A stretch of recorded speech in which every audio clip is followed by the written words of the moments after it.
Cyril, en France, un Français sur 5 est touché par un handicap. Et dans les médias, quelle est la place qui leur est consacrée? Est-ce qu'ils sont bien représentés? Philippe, c'est justement l'objet d'une charte signée hier soir au Conseil supérieur de l'audiovisuel par une large partie des dirigeants de l'audiovisuel français, en présence également du Premier ministre Édouard Philippe et du ministre de la Culture Franck Riester.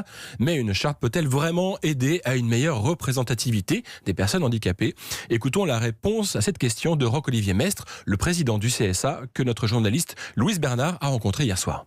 Cette charte elle a pour but de permettre de mobiliser de façon volontaire tous les acteurs de l'audiovisuel pour qu'ils s'impliquent, pour permettre d'abord une meilleure accessibilité aux médias, personnes malentendantes notamment, mais pas seulement, et puis aussi pour donner une autre image des personnes en situation de handicap, une visibilité, qu'on les considère pour elles-mêmes et non pas en regardant simplement leur handicap. Ils ont toutes des talents, ils ont toutes des personnalités. Et donc l'objectif, c'est ça, c'est que nos médias s'impliquent davantage pour donner une meilleure image des personnes en situation de handicap. De nombreux dirigeants s'étaient déplacés pour signer cette charte. Les patrons de France Télévisions, M6, TF1, Canal+, BFM TV et bien sûr notre Constance Benquet-Nationale qui portait les couleurs bleues d'Europe 1. Roch-Olivier Mestre a tenu à expliquer pourquoi le régulateur et les médias ont un rôle à jouer pour aider à favoriser une meilleure exposition des personnes handicapées. La particularité de la régulation des médias audiovisuels en France, c'est de considérer que les médias audiovisuels ont des responsabilités de nature sociétale, de la juste représentation de la diversité de la société, l'égalité entre les femmes et les hommes, la dignité de la personne humaine.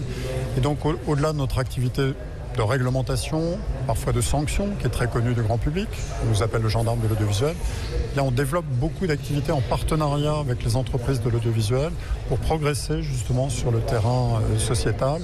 Et bien évidemment, la situation des personnes en situation de handicap est très importante pour nous de ce point de vue. Alors bien sûr, les médias sont encore loin de pouvoir se féliciter d'afficher une fidèle représentation des personnes handicapées à l'antenne ou face caméra, mais à en croire le président du CSA, les choses progressent. Nous faisons tous les ans un baromètre qu'on appelle un baromètre de la diversité, qui regarde justement la façon dont les médias couvrent tous les problèmes de diversité de façon générale, et notamment la place des personnes en situation de handicap. Et on voit qu'on a encore des marges de progression, qu'on a encore un chemin important à faire.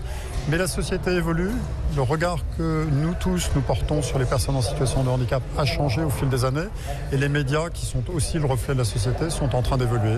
À nous de les encourager, à nous de contrôler tous les ans ce qu'ils font pour les pousser à aller toujours plus loin. Roch-Olivier Mestre, le président du CSA, au micro de Louise Bernard.